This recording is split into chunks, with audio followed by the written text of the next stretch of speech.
அனைவருக்கும் ஆனந்த வணக்கங்கள். மீண்டும் உங்களை சந்திப்பதில் ஆனந்தம். இன்றைய ஆத்மோபதேசம், உயிராய் இருப்பவன் இறைவனே. மிக உயர்ந்த ஒரு உபதேசம் இது. சற்று ஆழ்ந்து உங்கள் கவனத்தை ஆழப்படுத்துங்கள். எங்கும் நிறைந்திருப்பவர் இறைவன், பரம்பொருள், பராசக்தி, பிரபஞ்ச சக்தி. எங்கும் நிறைந்திருக்கின்றது. இந்த பேரானந்த சக்தியிடமிருந்து பிறந்த இந்த ஜீவாத்மா, உயிர், ஒவ்வொரு மனிதனுக்குள்ளும் இருந்து இயங்குகின்றது. இந்த உயிர்தான் இறைவன்.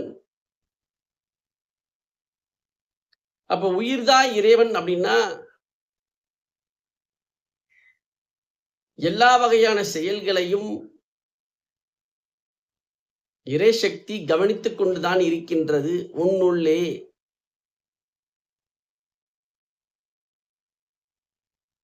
எங்கும் நிறைந்திருக்கின்ற இறைவனை ஒருபோதும் மனிதனால் வெளியில் உணர இயலாது.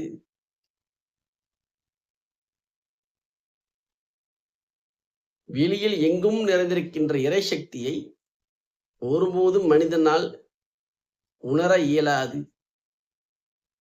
அதற்கான சக்தியும் புத்தியும் இல்லை. அப்ப இறைவனை உணர்தல் அப்படின்னு என்ன அர்த்தம்னா, உயிரை உணர்வதுதான் இறைவனை உணர்வது என்று அர்த்தம். இந்த உயிரை தரிசனம் செய்வதுதான் இறை தரிசனம் என்று சொல்கின்றேன். அப்போ உங்க உயிர் தான் இறைவன். அந்த இறை சக்தி,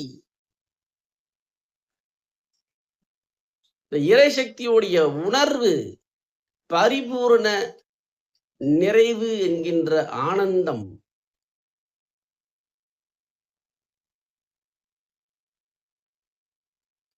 இந்த மாதிரி இந்த உணர்வு அதனுடைய இருப்பாக இருப்பதினால், இதற்கு எகென்ஸ்டா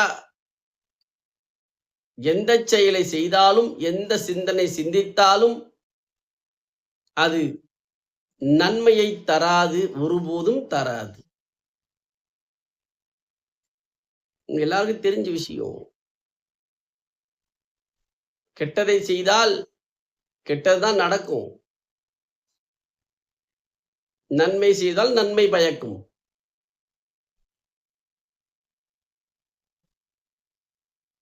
ஒருத்தருக்கு துரோகம் இழைத்தால் நிச்சயமாக அவர்கள் வாழ்க்கை நல்லபடியாக இருக்காது. எப்படி? எதை வைத்து இது இயங்குகின்றது? ஒருத்தரை வேணுமென்றே அவதூறு செய்வதினால், தன்னுடைய ஈகோ டிஸ்டர்ப் ஆனனால, மற்றவர்களை குறை சொல்வதினால்,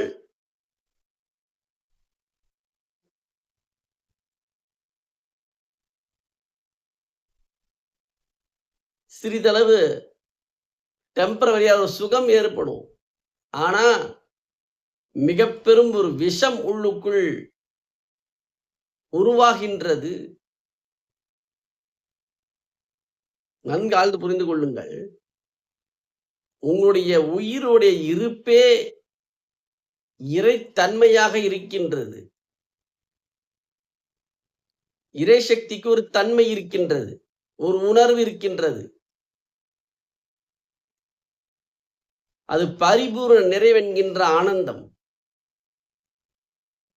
இதற்கு மாறாக, எதிராக எதை சிந்தித்தாலும், எதை செயலாற்றினாலும் அது நிம்மதியை சீர்குலைக்கும், ஆரோக்கியத்தை தொந்தரவு செய்யும், எதிர்கால வாழ்க்கையை பாதிக்கும்.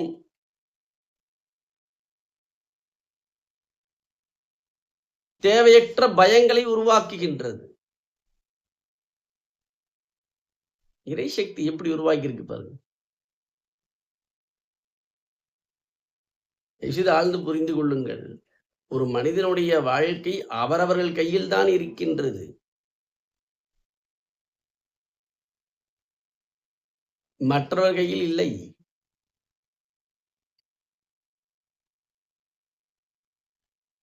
இந்த உயிருடைய இருப்பு பரிபூரணமாக நிறைவுத்தன்மையில் சாந்த உணர்வோடு, பேரானந்த உணர்வோடு இருப்பதினால் இதற்கு எகென்ஸ்டா, இதற்கு ஆப்போசிட்டா, இதற்கு எதிர்மறையாக எதை சிந்தித்தாலும் அது அவரவர்களுக்கு பாதிப்பை உருவாக்குகின்றது. அந்த கணமே சமுதாயத்தில் ஒரு வாசகம் உண்டு. இறைவன் என்ன தப்பு செய்யறவன்லாம் விட்டுறாரு, அவங்கள தண்டனையே இல்லையா, அதர்மத்துல வாழ்றாங்களே, நல்லா தானே இருக்காங்க. இந்த மாதிரி கேள்வி இருக்கின்றது. அதற்கான பதில், எப்பொழுது இந்த தன்மைக்கு மாறாக சிந்திக்க துவங்கினாரோ அக்கணமே அது உணர்ச்சி முடிச்சாக மாறி நான் என்ற அகங்காரமாக மாறுவதுதான் உச்சபட்ச தண்டனை. ஒரு மனிதனுக்கு உச்சபட்ச தண்டனை தெரியுமா? தன் இருப்பை உணராமல் வாழ்வதுதான் மிக பெரும் இழப்பு. தன் இருப்பை, தன்னுடைய மூலத்தை உணராமல் நிச்சயமாக நிம்மதியாக, நிறைவாக, பரிபூரணத்தை உணர இயலாது. தயவுசெய்து ஆழ்ந்து கவனித்துக் கொள்ளுங்கள். தர்மத்திற்கு மாறாக அதர்மத்தை நோக்கி ஆசையாலும் பேராசையாலும் தூண்டப்பட்டு பொறாமையில் சிக்கி ஒரு மனிதன் செயலாக மாறுகின்றான், ஒரு மனிதன் வாழ்கின்றான் என்றால் என்ன நடக்கும் என்றால், அவனுக்குள் ஏற்படுவது முதல் தாக்கம் உணர்ச்சி முடிச்சின் கொந்தளிப்பாக மாறி நான் தன்மை இறுகத் துவங்குகின்றது. பிறந்ததே நான் தன்மையிலிருந்து விடுதலை அடைவதற்காக, பிறந்ததே அதற்காக தான். இறை சக்தி இந்த மனித பிறவி தந்து விடுதலை அடைந்து வா, முக்திக்கு வா என்று உருவாக்கின்றது. இது ஒன்று கதை அல்ல, இது உண்மை. ஆனால் ஆசையாலும் பேராசையாலும் தூண்டப்பட்டு தர்மத்தை வாழாமல் அதர்மத்தை நோக்கி நகர்ந்து சிந்தித்து செயலாற்றும் அந்த கணமே, சிந்தித்த கணமே அகங்காரம் என்கின்ற நான் தன்மை அவனுக்குள், மனிதனுக்குள் ஆழமாக, இறுக்கமாக அது வெளிப்பட துவங்குகின்றது. ஒரு மனிதனுக்கு மிகப்பெரிய இழப்பே, மிகப்பெரிய துரோகம், மிகப்பெரிய இழப்பே, மிகப்பெரிய ஒரு பிரச்சனையாக இருப்பது நான் என்கின்ற அகங்காரம் ஆழமாவதுதான். தர்மம் என்கின்ற பரிபூர்ண நிறைவு இதை உணர்ந்து இதில் லயமாக லயமாக லயமாக ஆட்டோமேட்டிக்கா நான் தன்மை இறுக்கம் குறைந்து நான் தன்மை முற்றிலும் விடுதலை அடைகின்றது. இதுவே இறைவன் செய்கின்ற வேலை. தன்னுடைய இருப்புக்கு எகென்ஸ்டாக, இருப்புக்கு எதிர்மாறாக செய்கின்ற எல்லா வகையான சிந்தனைகளும் செயல்களும் தனக்குத்தானே அவன் இழைத்துக் கொள்கின்ற மிக பெரும் ஒரு பாதிப்பு. என்னமோ புத்திசாலியா இருந்து சாமர்த்தியத்தை பயன்படுத்தி அதை செஞ்சிட்டோம், இதை செஞ்சிட்டோம், இந்த குருமாரை அவதூறு பண்ணிட்டோம், இந்த குருமாரை குறை சொல்லி அவங்கள கீழ்நிலைக்கு கொண்டு போயிட்டோம். இந்த மனிதனை கீழ்நிலைக்கு கொண்டு போயிட்டோம். இந்த மனிதனை அடிமையா வச்சிருக்கிறோம். இது எல்லாமே மிதப்பு, போத. அந்த கணமே நான் தன்மை இறுகத் துவங்கிவிடும்.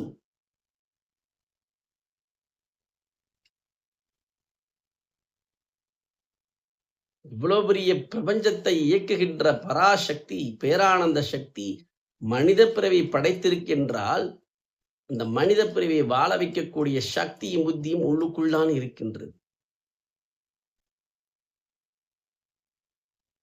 தீதும் நன்றும் பிறர் தரவாரா, நல்லதும் கெட்டதும் மற்றவர்களால் வருவதில்லை, தன்னால் தான் வருகின்றது என்கின்ற மகா வாக்கியம் உண்மை.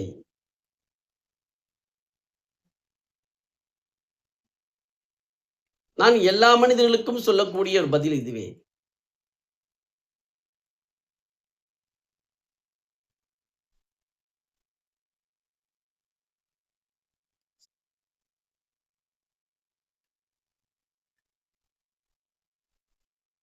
போதை,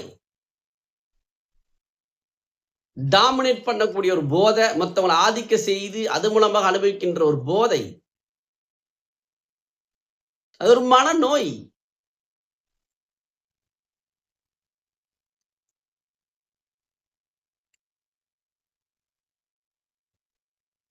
இந்த மாரி வாழ்ந்தவர்கள் வாழ்க்கை எல்லாம் எடுத்து பாருங்க. கொடூரமான மரணம் ஏற்படுகின்றது. மரணம் இனிமையா நடக்காது. பரவால்ல சாமிஜி, மரணம் தான, கடைசிட்டு தானே பிரச்சனை, பரவால்ல. வாழும்போதே இது ஆரம்பிச்சுரும். தயவுசெய்து ஆழ்ந்து உள்ளுக்குள் கவனியுங்கள். உயிருடைய இருப்பு பரிபூர்ண ஆனந்தம் என்பதனால், அதற்கு எதிர்மாறாக எந்த சிந்தனை செய்தாலும், செயலாக மாற்றினாலும், அது அந்த அந்த உணர்ச்சியானது உடனடியாக நான் என்கின்ற அகங்காரத்தை இறுக்கமாக்கின்றது. அது பலமாக மாறுகின்றது. நான் தன்மை பலமாக மாறுவதுதான் ஒரு மனிதனுக்கு ஏற்படுகின்ற மிக பெரும் ஒரு பெரிய பிரச்சனை.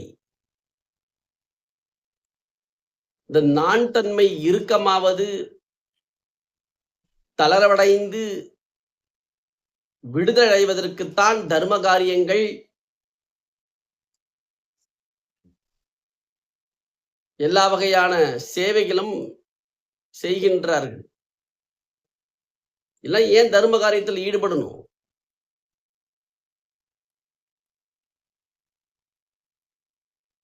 தப்பு செஞ்சுட்டேன், பிராயச்சித்தம் என்ன?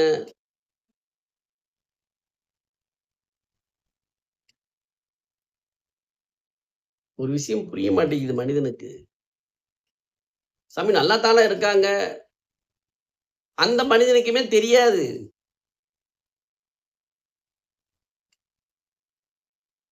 ஒருத்தர் ஏமாற்றி தன் புத்திசாலித்தத்தை பயன்படுத்தி ஏமாற்றுபவனாகட்டும், மற்றவருடைய வளர்ச்சியை பார்த்து பொறாமைப்பட்டு அவர்களை கெடுக்க முயற்சி செய்வதாகட்டும், எல்லாமே விஷம். எப்படி? தன் உயிருக்கு எதிரானது. தன் உயிருக்கு எதிரான எல்லா வகையான செயல்களுமே அது எப்படி நல்லது பயக்கும்?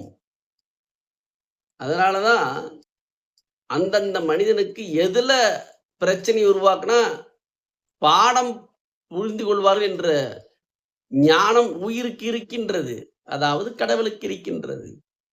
சில பேர்த்துக்கு ஆரோக்கியத்தின் மூலமாக கடுமையான பாடங்கள் நடக்கும். ஒண்ணு சமாளிக்கவே முடியாது.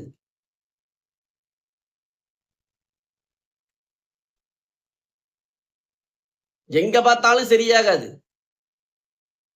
சில பேர்த்துக்கு ஆரோக்கியம் நல்லா இருக்கும், செல்வத்துல பிரச்சனை உருவாக்குது. சில பேருக்கு ஆரோக்கியம் செல்வம் இருக்கும், உறவுகள்ல பிரச்சனை உருவாக்கும். இது போன்று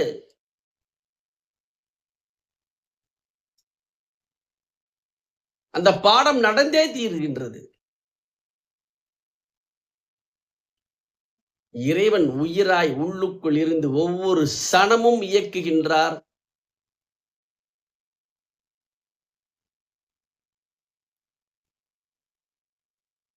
தவறு செய்தவன், அகங்காரத்தில் வாழ்பவன் தன் உயிரிடமிருந்து தப்பிக்க இயலாது.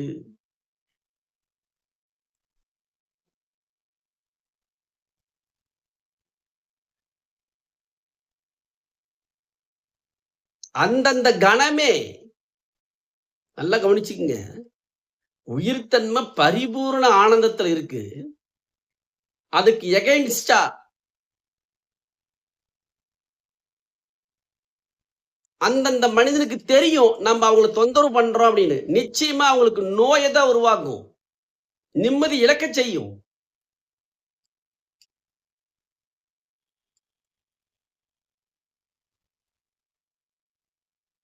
அந்த உணர்வுக்கு எகைன்ஸ்டா ஆசையிலும் பேராசையிலும் பொறாமையிலும் சிக்கி செய்கின்ற எல்லா வகையான செயல்களும் உடனடியாக உள்ளுக்குள் நான் என்கின்ற அகங்காரத்தை ஆழப்படுத்துகின்றது. அதான் விஷம். நான் என்கின்ற அகங்காரம் தான் விஷம்.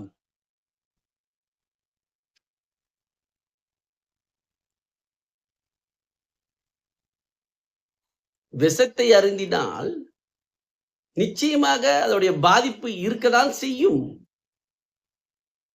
விஷத்தை வெளியில் எடுக்கவில்லை என்றால் நாளடைவில் அது மிக பெரும் பாதிப்பை உருவாக்கும். அதே போல்தான் அதை விட அது கூட பரவாயில்ல. நான் தன்மை என்கின்ற அகங்காரம் இருக்கே, ஐயோ,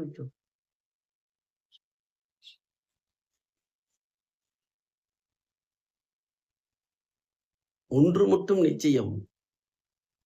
நான் தன்மை என்கின்ற அகங்காரத்தில் இருந்து புத்தியை பயன்படுத்தி சாமர்த்தியத்துவமாக தன்னுடைய மனநோயை வெளிப்படுத்தக்கூடிய, அது பேர் மனநோய். அந்த மனநோயை வெளிப்படுத்தக்கூடிய மனிதன் நிச்சயமாக அந்த பிறவிலேயே பாடத்தை கற்றுக்கொள்வான். கற்றுக்கொள்ள வைக்கும் உயிர் என்கின்ற இறை சக்தி. இறைவனிடமிருந்து தப்பிக்க இயலாது என்கின்ற வாசகம் எங்கேயோ இருந்து இல்ல, உள்ளுக்குள்ளே இருக்கின்ற உயிர்.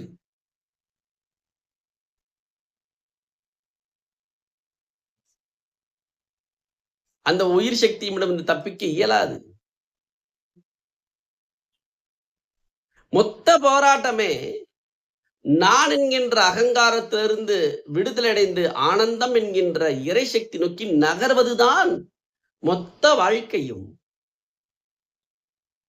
இதை புரிந்து கொண்டால் தேவையற்ற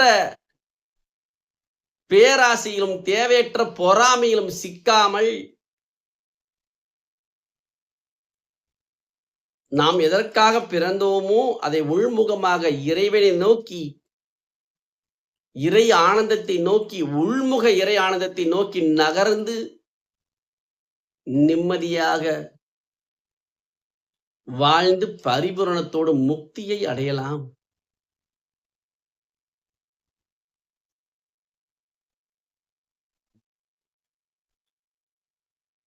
மற்றவர்களுக்கு துன்பத்தை தந்தால், மற்றவர்களுக்கு துன்பத்தை இழக்க முயற்சி செய்தால், துன்பத்தை கொடுக்க வேண்டும் என்கின்ற எண்ணம் விஷம். மற்றவர்கள் வளர்ச்சி அடையக்கூடாது அப்படின்னு நினைக்கிறதே விஷம்தான். அந்த எண்ண ஓட்ட உணர்ச்சி உள்ளுக்குள் நான் தன்மையில் இணைந்து அகங்காரமாக மாறி தன்னையே அழிக்கும். தன்னையே அழிக்கும்.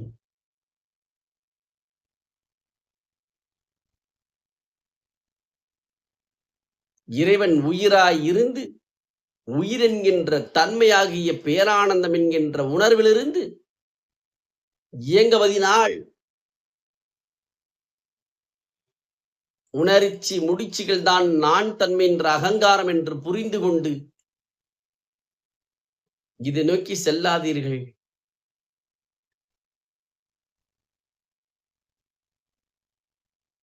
இப்ப இருக்கிற சமுதாயம் மொத்தமுடைய ஆசைய ட்ரிகர் பண்ணி சம்பாதித்து என்ன செய்ய போறாங்க?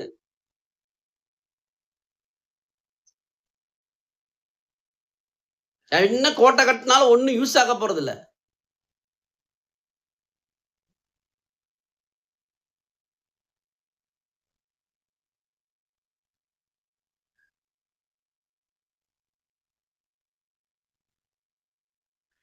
ஆனந்த உணர்வு என்கின்ற தர்மத்தில் வாழ்ந்து பரிபூரண நிறைவை வெளியில் தேடாமல் உள்முகமாக இருப்பாகவே இருக்கின்ற உணர்வை தேடி அதில் லயம் கொள்ளாமல் நான் என்கின்ற அகங்காரம் ஒருபோதும் உடைய வாய்ப்பே இல்லை.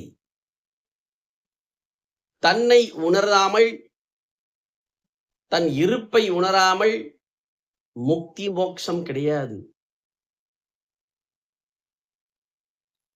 நன்கு ஆழ்ந்து கவனியுங்கள். முக்தி மோட்சம் என்பது ஏதோ ஒரு பெரிய ஒரு வெளி உலகத்துல ஒரு பெரிய அமானுஷ்யமான விஷயம் அல்ல. பிராக்டிக்கலான விஷயம் என்ன தெரியுமா? நான் என்கின்ற அகங்காரத்திலிருந்து விடுதலை அடைந்து தன் இருப்பில் லயம் கொள்வதுதான் முக்தி. ஒரு மனிதனுக்கு உள்ளுக்குள்ள பிரச்சனை இருக்கு, உடம்புல பிரச்சனை இருக்கு, மனசுல பிரச்சனை இருக்கு அப்படின்னா அதுக்கான மூலப்பொருள் விஷம் உள்ளதா இருக்கும். தனக்கு ஒரு டிஸ்டர்ப் ஆகுது, தன்னால நிம்மதியா இருக்க முடியல அப்படின்னா வெளி உலகம் சார்ந்த காரணம் அல்ல, அது உள்ளுக்குள் இருக்கின்ற பிரச்சனை.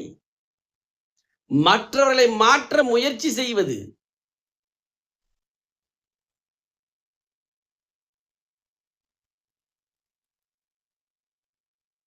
தயவு செய்து ஆழ்ந்து புரிந்து கொள்ள வேண்டும். இறைவன் உயிராய் உன்னுள்ளே இருந்து உங்களை இயக்குகின்றார். ஒவ்வொரு சனமும் அதர்மத்தை நோக்கி சிந்தித்த கணமே உள்ளுக்குள் விஷமாக மாறி, அது நோயாக மாறி, பண பிரச்சனையும் பொருளாதார பிரச்சனையும் உருவாக்கி கீழலை நோக்கி எடுத்து செல்லும். தர்மம் என்கின்ற நிறைவுத்தன்மையை உணர்ந்து சிந்திக்க சிந்திக்க வாழ்க்கை பலமாக மாறும். பிரபஞ்சம் உங்கள் வாழ்க்கை கொண்டாடும். அனைத்து சக்திகளும் உங்களுக்கு பலமாக நின்று வாழ்க்கை ஆனந்தமாக எடுத்துச் செல்லும். இல்லை என்றால் நரகம் என்கின்ற உணர்ச்சி முடிச்சுகளுடைய தொகுப்பு வாழ்க்கைக்கு ஆழமான பாடத்தை கற்றுக் கொடுத்தே தீரும். யாரும் தப்பிக்க இயலாது. உங்களை நீங்களே சரி செய்து கொள்வதுதான் நல்லது. எல்லார் மனிதனுக்கும் தெரியுங்க. இது ஒன்றும் பெரிய ஒரு சூக்ஷ்ம ரகசியம் இல்லை.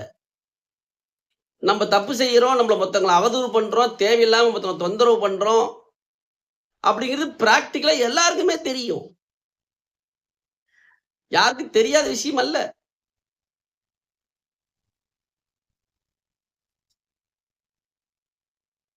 ஒரு உயிரை துன்புறுத்துவதும் இதெல்லாம் பிராக்டிக்கலான விஷயம் தெரியும், எல்லாருக்கும் தெரியும். இதை புரிந்து கொண்டு எதை உணர்ந்தால் இதிலிருந்து வெளிவர முடியும் என்பதை தேட வேண்டும். உயிரை உணர்ந்தால் நான் தன்மை, நான் என்கின்ற அகங்காரம் உடைய துவங்கும். வேற எந்த வழியும் இல்லை. உயிரை உணர்வதுதான் ஒரே வழி. நான் மீண்டும் மீண்டும் சொல்வது, நீங்கள் உங்களை என்னவாக உணர்கின்றீர்களோ அது வாழ்க்கையாக மாறுகின்றது. உங்களுடைய இருப்பாகிய ஆனந்தம் என்கின்ற நிறைவுத்தன்மையை உணர உணர நீங்கள் தர்மத்தில் தான் வாழ்வீர்கள்.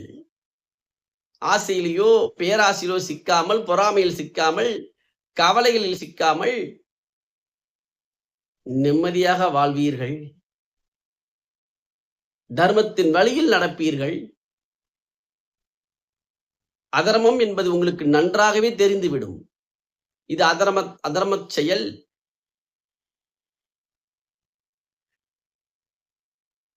இதை நோக்கி நகருங்கள். இறைவன் உயிராய் உங்களுக்குள் இருந்து ஆனந்தமாய் இருந்து வாழ்க்கையை இயக்குகின்றார். ஒரு மனிதனுக்கு மிக பெரும் இழப்பு நான் என்கின்ற அகங்காரத்தை பற்றி தெரிந்து கொள்ளாமல், நான் என்கின்ற அகங்காரம் எதனால் உருவாகின்றது என்பதை தெரிந்து கொள்ளாமல் இருப்பதுதான் மிக பெரும் இழப்பு.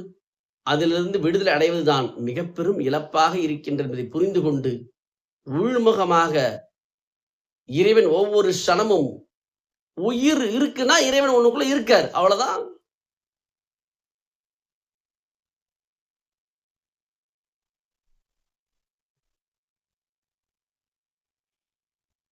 உங்களுடைய உயிரிடமிருந்து நம்ம தப்பிக்க முடியாது.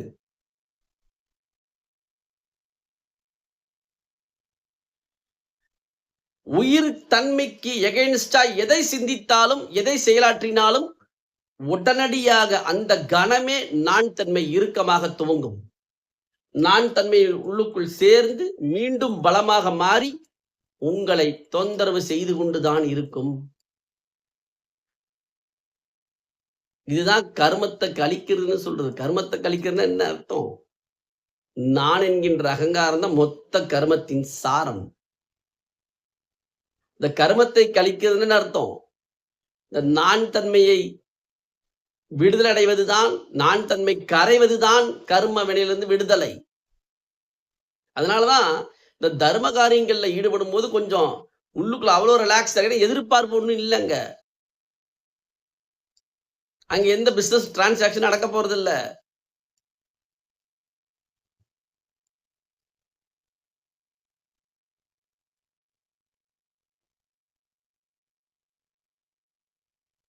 உச்சபட்ச தர்ம காரியம் தன் இருப்பை உணர்வதுதான். அன்னதானம் ஒரு முதல் படி. அதுவே உச்சத்தை தராது. வெறுமனே அன்னதானத்தை மட்டும் செய்தால் மோட்சத்துக்கு போய்வது வாய்ப்பு இல்லை. அது ஒரு படி. அந்த படியின் மூலமாக இறுதிப்படியாக உங்களை நீங்கள் உணர வேண்டும். அதுதான் இறுதிப்படி.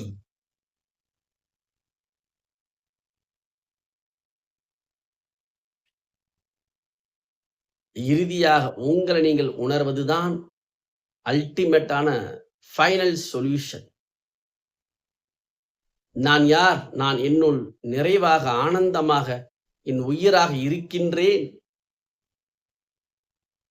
எமக்கு ஆசையோ, பேராசையோ, பொறாமையோ தேவையில்லை. மற்றவர்களை பற்றி நான் என்னுடைய வளர்ச்சியும் அவங்க வளர்ச்சியும் கம்பேர் பண்ண வேண்டிய அவசியம் இல்லை.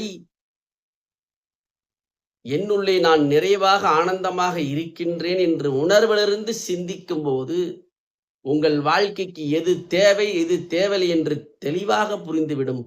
தேவையை செய்து இந்த வாழ்க்கை என்கின்ற சாகரத்தை வாழ்ந்து பிறவா நிலையை அடைவோம். பரம்பொருள் இறைவன் உங்களுக்கு விதியாக எத்தனை ஆண்டுகள் தந்திருக்கின்றாரோ அத்தனை ஆண்டுகளும் நிறைவாக வாழ்ந்து இறுதியில் முக்தியை அடைவோம். இதற்கு ஒரே வழி, உங்கள் உயிராயிருக்கின்ற இறைவனை உணருங்கள்.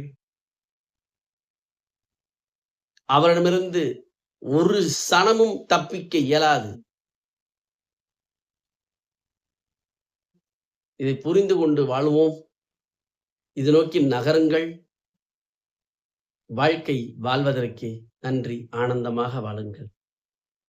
ஆனந்தத்தை நோக்கி நகருங்கள். உயிராயிருக்கின்ற இறைசக்தி, ஆனந்த சக்தி வழிநடத்தட்டும். நன்றி. மீண்டும் சந்திக்கின்றேன்.